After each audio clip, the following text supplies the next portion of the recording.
Good morning students.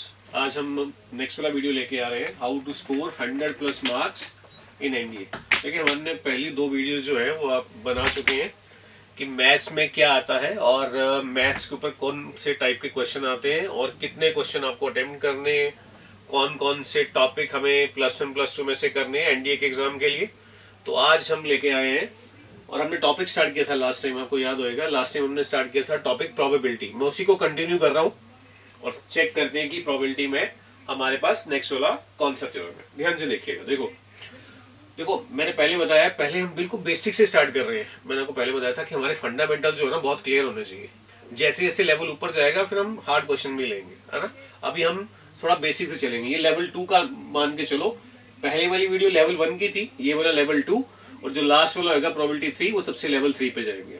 चलो, तो आज हम डिस्कस करेंगे probability of occurrence of an event. देखो, प्रोबेबिलिटी का सिंपल सा फॉर्मूला ये होता है। प्रोबेबिलिटी का मतलब होता है चांसेस। क्या चांसेस है कि आज बारिश हो जाएगी ना, उसे प्रोबेबिलिटी बोलते हैं। So probability of occurrence of an event is the number of cases in its favour to the total number of cases. Suppose कर लो जी, एक क्वाइन है, उस क्वाइन में एक हेड होता है और एक क्या होता है, एक टेल होता है। तो इसे बोलते हैं सैंपल स्पेस। सैंपल स्पेस का मतलब टोटल केसेस।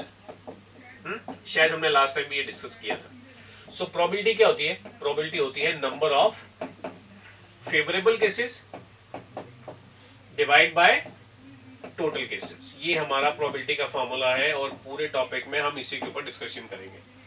तो क्या लिखा हुआ है? सपोज कर लो जी कि हमारे पास जो ई है वो कोई इवेंट है और प्रोबेबिलिटी जो है उसका हम निकालना चाहते हैं। Probability of N S is equal to N number of favourable events और divide by total number of events. So देखो, प्रोबेबिलिटी क्या होगी? प्रोबेबिलिटी होगी हमारे पास, मैं इसको लिख देता हूं, प्रोबेबिलिटी होगी नंबर ऑफ फेवरेबल केसेस और डिवाइड बाय टोटल केसेस। अच्छा, एक तो होगी प्रोबेबिलिटी किसी चीज की होने की और एक होएगा कि वो इवेंट जो है वो अकर नहीं करेगा। तो उसे क्या बोलते हैं? प्रोबेबिलिटी लिखा और जी ई के ऊपर ये हम बार लगा देते हैं। इसका मतलब प्रोबेबिलिटीज ये है कि वो इवेंट जो है वो अकर नहीं करेगा। तो प्रोबेबिलिटी कितनी हो जाएगी उसकी? m/n। और इसे हम ऐसे भी फाइंड कर सकते हैं कि अगर probability of an event that will not occur, उसको हम जी 1 में से माइनस कर दें तो हमारे पास आ जाएगा।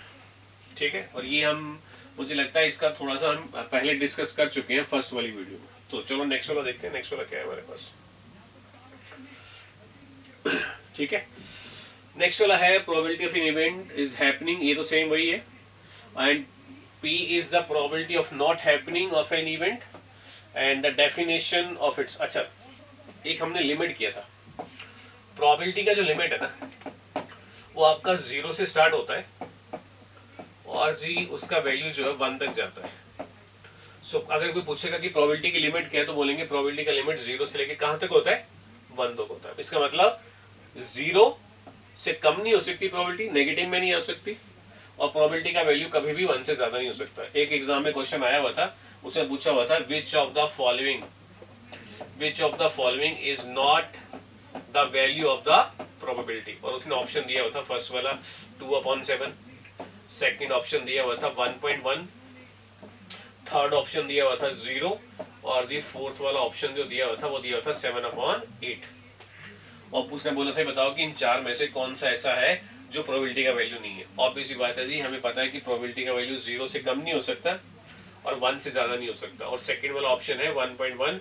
इसका मतलब ये प्रोबेबिलिटी की वैल्यू नहीं हो सकती। तो सिंपल सा कई बार फंडामेंटल के ऊपर क्वेश्चन भी पूछ सकता है। अच्छा ठीक है, तो इसमें ये बताया हुआ है कि प्रोबेबिलिटी का वैल्यू जो है वो आपका 0 से लेके 1 के बीच में लाई करता है। अच्छा, अगर 0 आ जाए तो क्या बोलते हैं? तो बोलते हैं इम्पॉसिबल इवेंट, और अगर 1 आ जाए तो उसे बोलते हैं श्योर इवेंट। जैसे फिर मैं ये शायद इसलिए भी ज्यादा इसको फोकस नहीं कर रहा हूं क्योंकि हमने लास्ट टाइम जो है वीडियो में ये डिस्कस किया था प्रोबेबिलिटी 0 किसका होता है। हमने उसके क्वेश्चन भी किए थे, तो मैं उससे कनेक्ट कर रहा हूं ताकि आप उसी को पहले वाले से कनेक्ट कर सको। और 1 जो है वो किसका वैल्यू होता है? वो श्योर इवेंट का वैल्यू होता है। चलो आगे वाला देखते हैं, आगे क्या है। चलो एक क्वेश्चन करते हैं ना अब इसी के ऊपर। देखा जी, 2 dice are thrown, what is the probability that the sum of the numbers appear on the dice is 8? देखो अगर जी हम 2 डाइस को रोल करें, ठीक है, और हमें प्रोबेबिलिटी ये निकालनी है कि दोनों के ऊपर जो नंबर है वो आपका 8 आना चाहिए, तो क्या पहले में अगर नंबर ऑफ फेवरेबल केसेस निकालो तो कैसा हो सकता है कि पहले वाले पे 2 आ जाए और दूसरे वाले पे 6 आ जाए, एक केस बन गया। और ऐसा हो सकता है पहले वाले पे 6 आ जाए, दूसरे वाले पे 2 आ जाए और दोनों का सम 8 आ जाए। अच्छा, ये हो सकता है पहले वाले पे 3, दूसरे वाले पे 5, ये भी फेवर में। या ऐसा हो सकता है कि पहले वाले पे 5 और दूसरे वाले पे कितना, दूसरे वाले पे 3, और ये हो सकता है पहले वाले पे 4 और नेक्स्ट वाले पे 4। तो अगर मैं नंबर ऑफ फेवरेबल केसेस की बात करूं, नंबर ऑफ फेवरेबल केसेस, तो जी वो आपके पास कितने बनेंगे, तो आप बोलोगे जी वो केस बने 1 2 3 4 5, तो आपके पास 5 फेवरेबल केसेस बनेंगे। अच्छा, 2 डाइस को अगर रोल किया जाए तो टोटल केसेस कितने बनने चाहिए, तो क्या फार्मूला था, नंबर ऑफ फेसेस, और हमने 2 डाइस को रोल किया है तो पावर 2। ये फॉर्मूला हमने लास्ट टाइम डिस्कस किया था, जितने नंबर ऑफ फेसेस है और जितनी डाइस को आपने रोल किया है 6 पावर 2, तो 6 पावर 2 कितना होता है, 6 इंटू 6 36, इसे सैंपल स्पेस भी बोलते हैं। सो टोटल केसेस आ गए हमारे पास 36। सो प्रोबेबिलिटी कि दोनों डाइस के ऊपर जी टोटल आपका 8 आएगा, प्रोबेबिलिटी आ गई 5/36। कौन सा ऑप्शन है, ये रहा जी ऑप्शन आपके पास भी, सॉरी ऑप्शन कौन सा, ऑप्शन सी आ गया 5/36। बिल्कुल सिंपल काम है। चले फिर आगे, ठीक है, नेक्स्ट वाला देखते हैं क्या। देखो जी नेक्स्ट वाला सेकंड, एक क्वेश्चन और लेते हैं ना, चेक करते हैं क्या क्वेश्चन है। देखो जी, बैग कंटेन 5 रेड, ये रहा जी एक, इसमें 5 रेड पहले वाले बैग में, दूसरे वाले में 4 वाइट और तीसरे वाले बैग में 6 ग्रीन। 3 टाइप्स की बॉल है, रेड, वाइट और ग्रीन, और 3 बॉल पिक करनी है at random. What is the probability that एक रेड आए, एक वाइट आ जाए और एक ग्रीन आ जाए। देखो मैं इसके 3 केसेस बताऊंगा, ध्यान से सुनना है, तीनों केसेस अलग अलग है। अगर जी हमें पूछा गया है कि एक रेड आ जाए, एक वाइट आ जाए, एक ग्रीन आए, तो पहले तो मैं इसको आपको बताऊंगा फॉर्मूले से। फॉर्मूले का मतलब जिसमें हम जब सिलेक्शन करते हैं तो कॉम्बिनेशन यूज करते हैं, और एक बताऊंगा 1 by 1 कैसे चूज कर सकते हैं। ध्यान से देखना, दोनों में आंसर आपका सेम ही आएगा, कोई फर्क नहीं पड़ेगा, है ना। तो मैं पहले लेता हूं जिसमें रैंडम 1 by 1 पिक करते हैं। क्या टोटल बॉल हमारे पास 6 + 4 + 5, क्या टोटल बॉल हमारे पास 15 आ गई, ये 15 आ गई, राइट है। और जी 15 में से अगर हमें 2 बॉल पिक करनी है, मैं कॉम्बिनेशन वाले से कर रहा हूं, पहले फॉर्मूले वाले से। अगर हमें जी 3 बॉल पिक करनी है तो 15C3, ये तो आपके आपके टोटल नंबर ऑफ केसेस, ठीक है। अच्छा, कंडीशन क्या है कि एक रेड होनी चाहिए, इसका मतलब 5 में से एक सेलेक्ट कर ले। एक हमारे पास व्हाइट होनी चाहिए, 4 में से एक सेलेक्ट कर लिया, और एक हमारी ग्रीन होनी चाहिए और 6 में से एक सेलेक्ट कर लिया। तो क्या बन गया, अच्छा 5C1 का मतलब होता है 5 फैक्टोरियल, 5 - 1 4 फैक्टोरियल, और 1 फैक्टोरियल, इसका मतलब इसलिए 5 ही आएगा। मैं सॉल्व करके बताता हूँ साइड पे। 5C1 का मतलब 5 फैक्टोरियल, 5 - 1 4 फैक्टोरियल, और साथ में आ गया 1 फैक्टोरियल। ये 5 फैक्टोरियल आ गया, ये 5, इसको आप 5 - 4 फैक्टोरियल लिख लो, सीधा कैंसिल कर देते हैं, ज्यादा कैलकुलेशन नहीं करते हैं।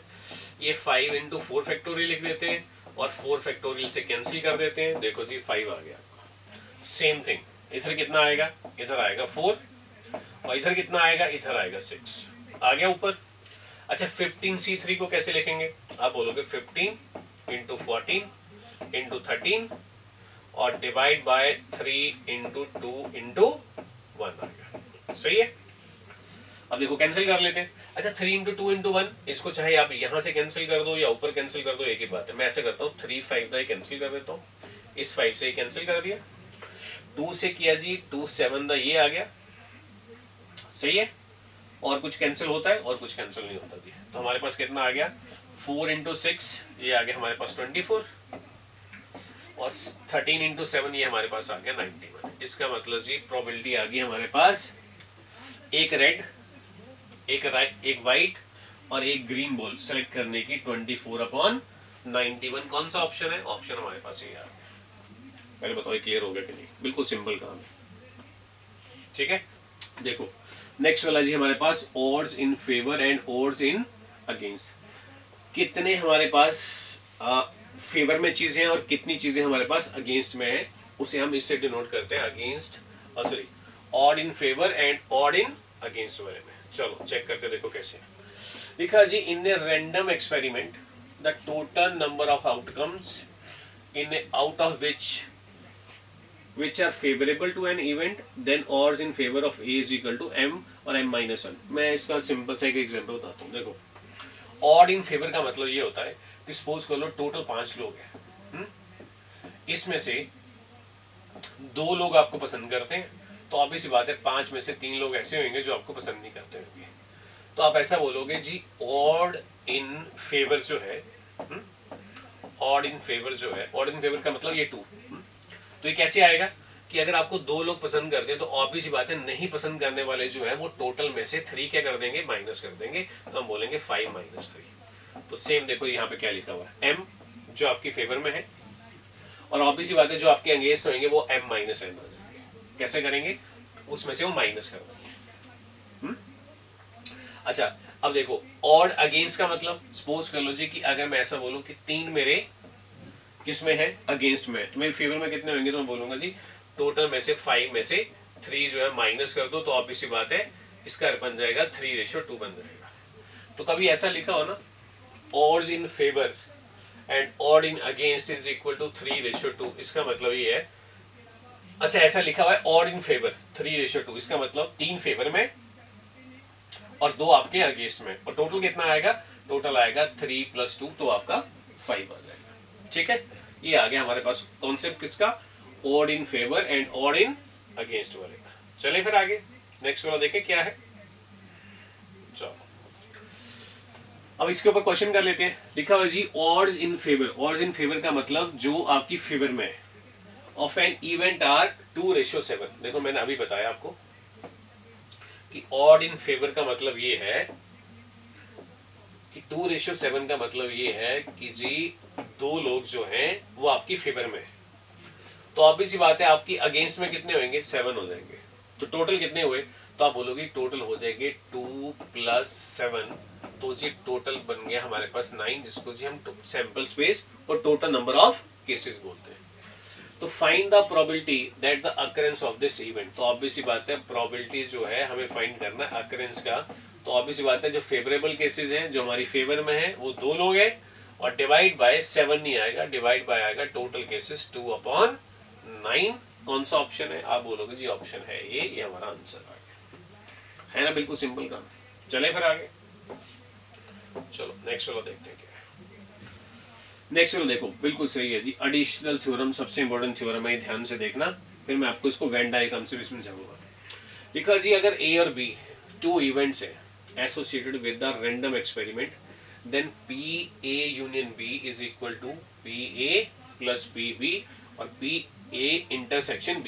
देखो यूनियन का मतलब होता है टोटल, इस यूनियन को और भी बोलते हैं, मैं लिख देता हूँ यहाँ पे, ये यूनियन है, इस यूनियन को और भी बोलते हैं, मतलब कि अगर ऐसा लिखा हो ना PA यूनियन B का मतलब A और B, तो इसे और भी बोलते हैं।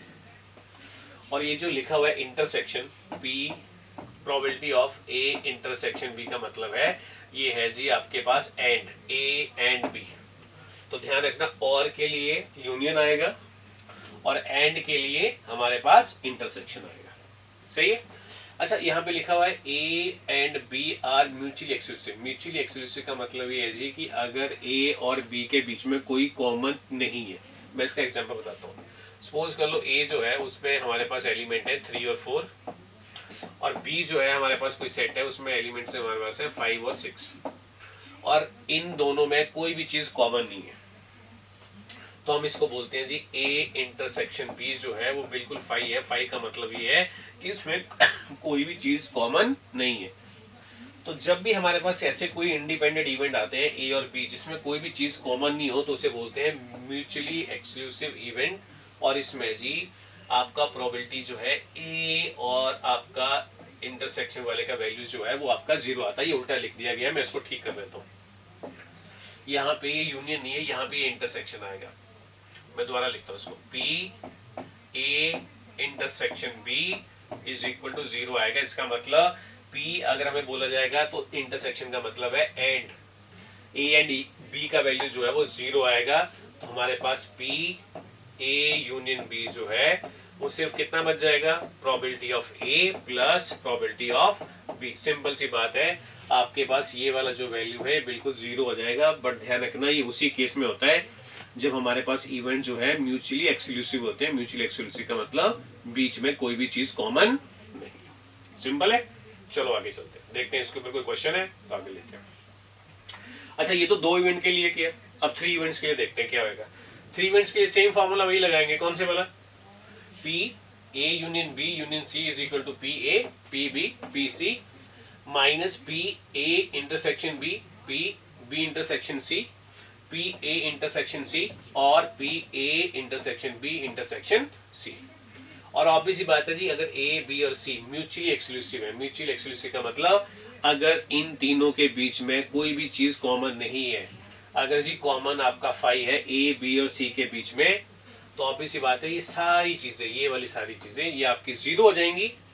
तो P A union B union C, ये हमारे पास probability of A plus probability of B और जी प्रोबेबिलिटी ऑफ सी आएगा। बिल्कुल सेम है जी, जो हमारे पास ये केस 2 के लिए था, ये ही केस हमारे पास ये 2 के लिए था, जिसमें वैल्यू इसका इंटरसेक्शन वाले का 0 हो जाता है। और यहाँ पे 3 के लिए, जहाँ पे ए बी और सी 3 है, तो हमारे पास यूनियन जो है A union B union C P A probability of B और प्रोबेबिलिटी ऑफ सी आ जाएगा। चले आगे चेक करें, देखो एक क्वेश्चन कर लेते हैं इसके ऊपर। चलो देखो क्या क्वेश्चन है। क्वेश्चन लिखा है जी 2 cards are drawn from the 52 cards. हमें 2 कार्ड पिक करने हैं 52 कार्ड में से, और प्रोबेबिलिटी ये है कि दोनों कार्ड या तो रेड होने चाहिए या दोनों कार्ड जो है किंग होने चाहिए। बिल्कुल सिंपल सा काम है। देखो प्रोबेबिलिटी जो है वो हमारे पास नंबर ऑफ फेवरेबल केसेस होते हैं divide by total number of cases, total number of cases, right है। तो सिंपल सी बात है जी, टोटल नंबर ऑफ केसेस 52 में से अगर आपको 2 कार्ड पिक करने हैं तो बन गया 52C2,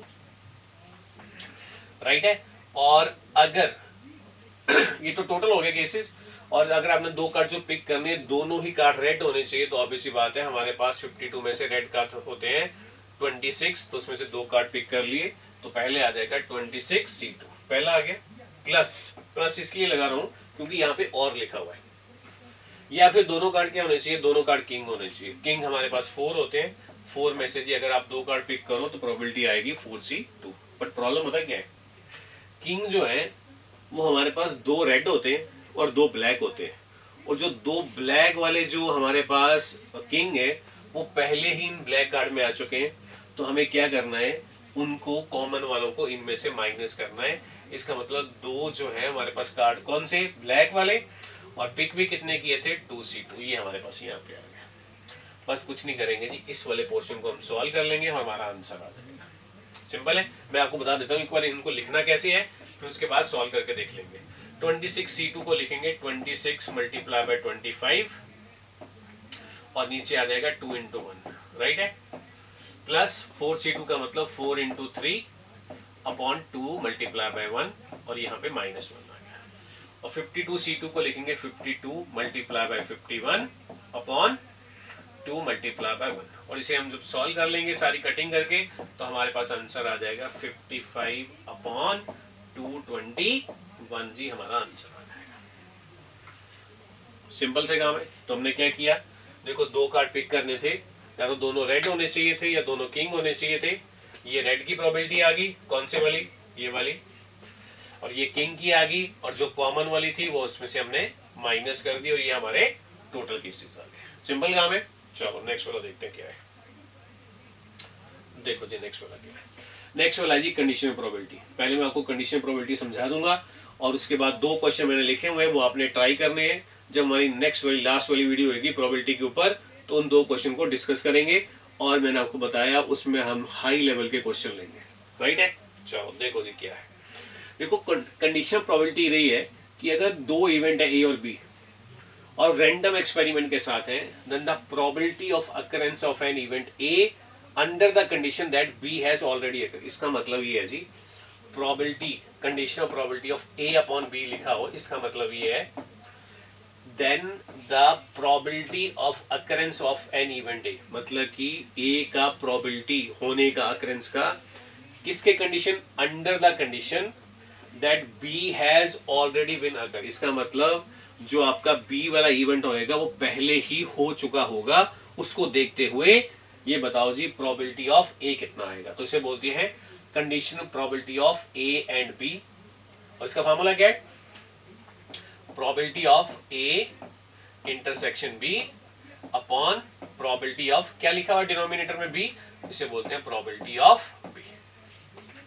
और अगर हमारे पास conditional probability B upon A आ जाए तो क्या लिखेंगे, तो बोलेंगे जी सिंपल है, probability of B intersection A upon denominator में क्या लिखा है, ए लिखा है, तो इसे बोलेंगे प्रोबेबिलिटी ऑफ ए। ये बहुत बढ़िया फार्मूले है जी कंडीशन प्रोबेबिलिटी के लिए, और इसी के ऊपर हम क्वेश्चन करेंगे। इसे बोलते हैं, देखो पहले वाला क्या है, probability of occurrence of A under the condition that B has already occur, B पहले ही अकर हो चुका है, कंडीशन ही है।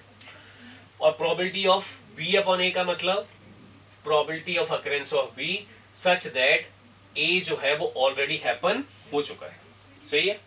अच्छा, अगर इनमें एक और बात है, सिमिलरली ये तो हो गया पी ए बी अपॉन ए वाला हो गया, ये है अगर ए और बी दोनों ही इंडिपेंडेंट है। इंडिपेंडेंट का मतलब अगर उनके बीच में कोई भी कॉमन नहीं है, मतलब कि उनका इंटरसेक्शन जो है वो आपका 0 है, तो हमारे पास पी बी अपॉन ए जो है वो पी बी होएगा। ये बहुत बढ़िया है। अगर हमारे पास ए और बी दोनों इंडिपेंडेंट इवेंट हैं, so P probability of B upon A जो है वो हमारे पास प्रोबेबिलिटी ऑफ क्या आएगा, वो पी आएगा। क्या मेरी बात समझ आ रही है? क्यों? क्योंकि जी अगर ए और बी दोनों इंडिपेंडेंट है तो उनमें इंटरसेक्शन का वैल्यू पी ए और पी बी आएगा, और ऑब्वियसली बात है जब इसको डिवाइड बाय आप पी ए करोगे तो ए और ए आपस में कैंसिल हो जाएगा, तो प्रोबेबिलिटी ऑफ बी बचेगा। ठीक है, तो नेक्स्ट वाला देखो, ये 2 क्वेश्चन है, ये क्वेश्चन आप नोट कर लो, और नेक्स्ट टाइम हम यही वाले क्वेश्चन जो है वो डिस्कस करेंगे। ठीक है, या तो पिक खींच लो इनका, ये 2 क्वेश्चंस हैं, इनको हम नेक्स्ट वाले 3rd वाले वीडियो में डिस्कस करेंगे। तो आज के सेशन के लिए इतना बहुत है। Thank you so much.